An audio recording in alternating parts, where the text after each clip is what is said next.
Rise up, live joy your way. From emotional intelligence through cognitive distortions, certified life and wellness coach Kamini Wood is on a mission to help people see the magnificence of their own unique human spirit. Through these small bites of self-visualization and self-confidence, you can have healthy relationships, success in business and career, and live the life you want to live. Rise up, live joy your way. Hi there, and welcome to another episode of Rise Up, Live Joy Your Way. Whether it's morning, afternoon, or evening, thank you for taking some time out of your day to spend here with me. And, before I get started, I want to just say that today's topic might feel heavier for many of us, but it's something that we actually need to talk about, because pretending that everything is fine doesn't make it fine. Now, recently, Brené Brown said something at the Fortune Most Powerful Women Summit that stopped a lot of people in their tracks. And what she said was, if you're leading people, you probably know people are not okay. People are emotionally dysregulated, distrustful, and they're disconnected.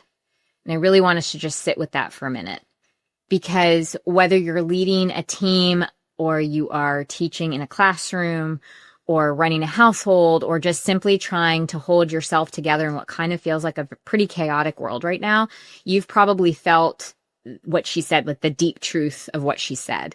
We are living through a time of what feels like chronic uncertainty and economic instability, burnout, loneliness, division. It's all taking a toll. And yet there's this expectation that we need to continue to show up and stay productive and keep it together. So I want to just really talk about what it means to lead and live when people ourselves, we don't feel okay. I mean, how do we hold space for others without burning out ourselves? And how do we lead with a sense of compassion without also losing our boundaries in the process? How do we rebuild trust and connection in a world that really feels like we're kind of losing both? And I don't think that this is just about workplace leadership at all. I do think it's about humanity, the human race, leading just humans, right? So let's start with what Brené called out so directly. She said, people are emotionally dysregulated. And that means that many of us are living in a constant state of our nervous system being overloaded. It's constantly switched on. It's overstimulated. It's overwhelmed. And for some people, they actually lean into numbing through that process. But that pace of life has really stripped us of our ability to process what's happening. Every headline, notification, every trigger creates this micro stress that creates this chronic anxiety.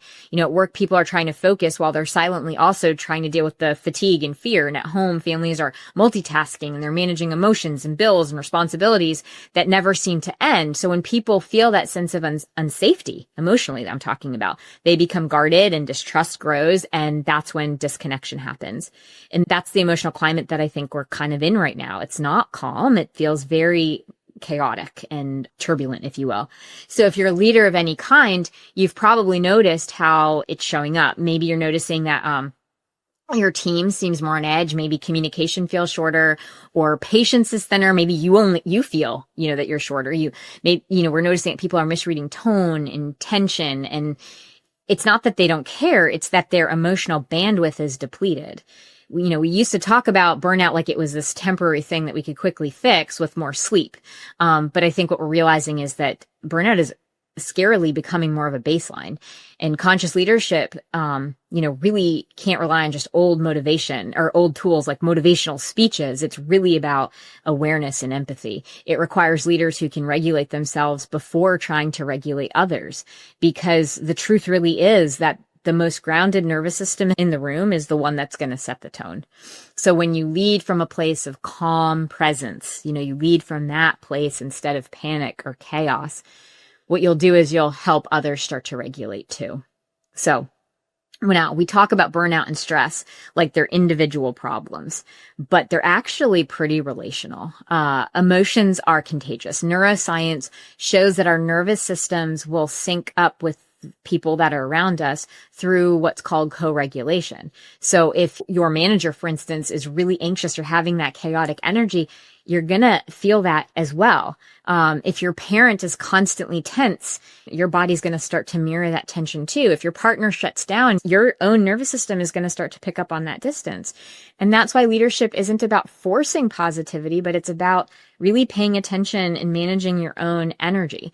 When you can stay grounded, others can borrow from that steadiness. And when you practice emotional honesty, it gives them permission to do the same thing. And that's not weakness. That's really actually building emotional safety. It's creating psychological safety in that present moment. So I want to talk about now about the I'm fine culture. How many times have you asked someone how they're doing and they say I'm fine, but you can tell by their vibe that they aren't? Or even you yourself have said I'm fine. We live in a culture that rewards composure over honesty. We're praised for resilience, but we're rarely ever taught repair. We celebrate productivity, but we also neglect rest. And so people keep showing up when they're actually internally falling apart. And that's why leaders and parents and our colleagues have to learn to ask, how are you really? Don't just say I'm fine. The difference between burnout and belonging often comes down to whether people feel seen and whether they feel heard. And sometimes the bravest act of leadership is to create a moment where someone feels safe enough to tell the truth. Brené's words also touched on something deeper. She mentioned distrust.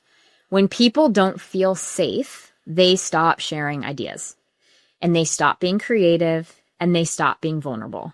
And the root of distrust often isn't betrayal, it's inconsistency. So when leaders say one thing, but then they do another thing, so their action and the words don't match, that leads to, it chips away at that sense of emotional safety and psychological safety. So the antidote isn't just transparency, it's about actually aligning, words match actions. That alignment between what you say and what you do, between your values and your behavior, that's how we start to build trust. And people don't need perfect leaders, but they do need leaders that they can trust. Our kids need parents that they can trust. So let's widen the lens, right? So the emotional disconnection isn't just happening at work. It's happening in friendships. It's happening in communities. It's happening in families. Many of us are physically present, but we're emotionally not. We're constantly on our phones or scrolling instead of really engaging in our lives. We multitask in conversations. We're half listening because we think that we're being more efficient, but really what we're doing is taking away that intimacy. We're wired for connection, but without it, we experience that isolation and our brain feels it, right? It feels that disconnection. And so when she says we're disconnected, she's not exaggerating. It is both emotional and neurological. So the invitation is to actually come back to the present moment, not to perform togetherness, but to actually fully be present together in this moment. So you might be saying, okay, great. So now what do we do with this? Conscious leadership means becoming really in charge of, how you are emotionally, paying attention to what's going on for you so that then you can start to lead others. It means understanding that everyone you lead carries their own invisible stories, that behind behavior is actually something deeper that we can get curious about. So when someone withdraws, it might not be disrespect. It could be just exhaustion. When someone overreacts, it might be fear and not defiance. When someone underperforms, it might be disconnection and that it's not that they're not interested. Being a conscious leader, we ask questions. What's happening underneath the behavior? And when we lead with empathy and self-accountability, both are needed. That's when we can really lead our team or whoever it is that we're leading. Empathy says, I see you, and accountability says, I own my part and I also believe you can grow. And that balance is where we start to build trust with one another. When Brené Brown is talking about distrust, that's how we start rebuilding that sense of trust. It's impossible to lead others when you yourself are depleted, though. So before you can truly hold space for other people, you gotta hold that space for yourself. And that means developing tools for self-regulation.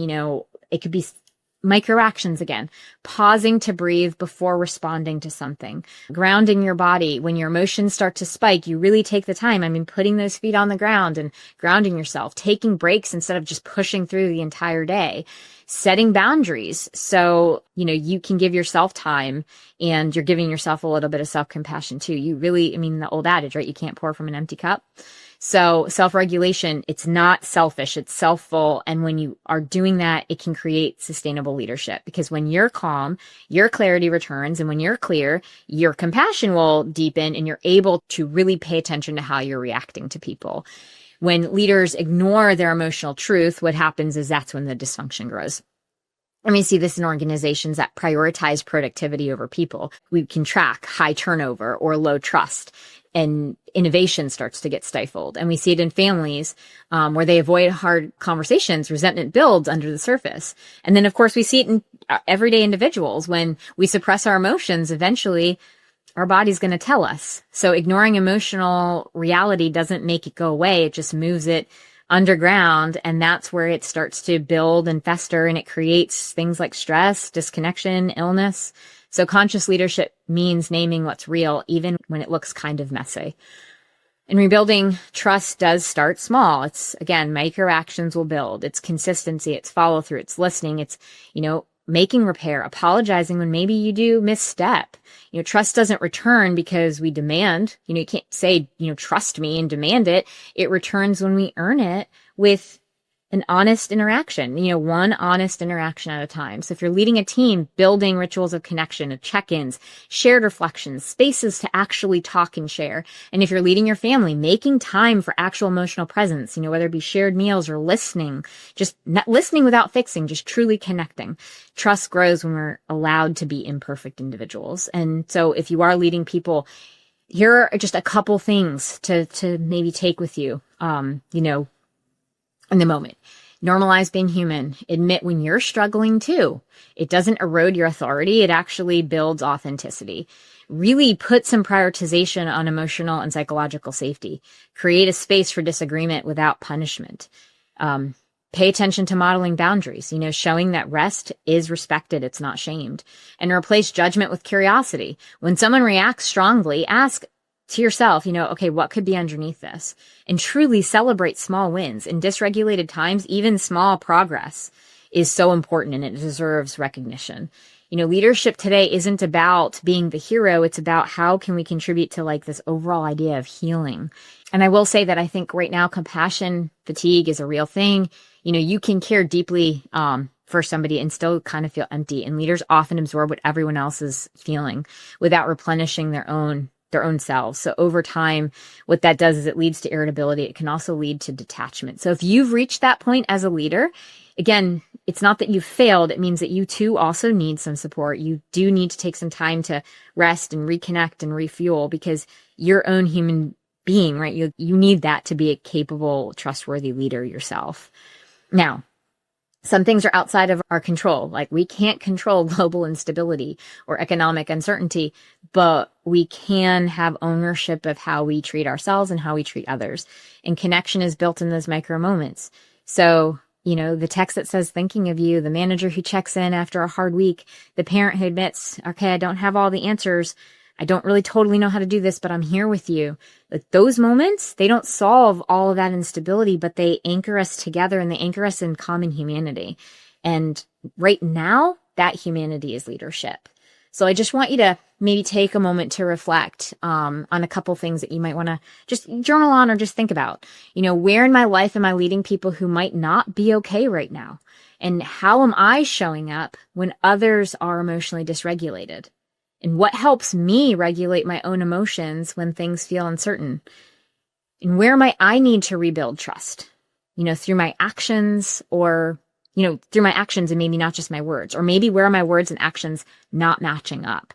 Leadership doesn't require a title. It just requires us to be aware and to be present. So if you're feeling the weight of this moment, I just want to say you're not alone. I think a lot of us are feeling the heaviness. And if you're leading in a time when people just seem tired and exhausted, this is when optimism feels most fragile. What you can really anchor back into is your own awareness, your own compassion, and your willingness to stay in this present moment. Those can be your anchors. And you don't have to fix the world. It's important to just recognize what is within my control. How can I show up and how can I connect with the people that either I'm leading or that are closest to me?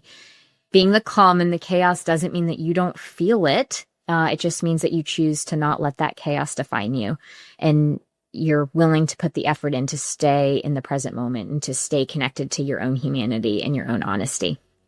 So when you look around and you notice that people aren't okay, don't turn away. I really invite you to lean in, but lean in with that sense of awareness, lean in with that sense of steadiness, lean in and listen in with empathy, because leadership today isn't about having all the answers. It's about helping people feel safe enough to find the answers within themselves. If you want to chat about how coaching can help maybe even support you in that process, or just how coaching can help move you forward, feel free at any time to book a time to speak with me at coachwithkamini.com. And until next time, stay well. Thank you for listening to Rise Up, Live Joy Your Way.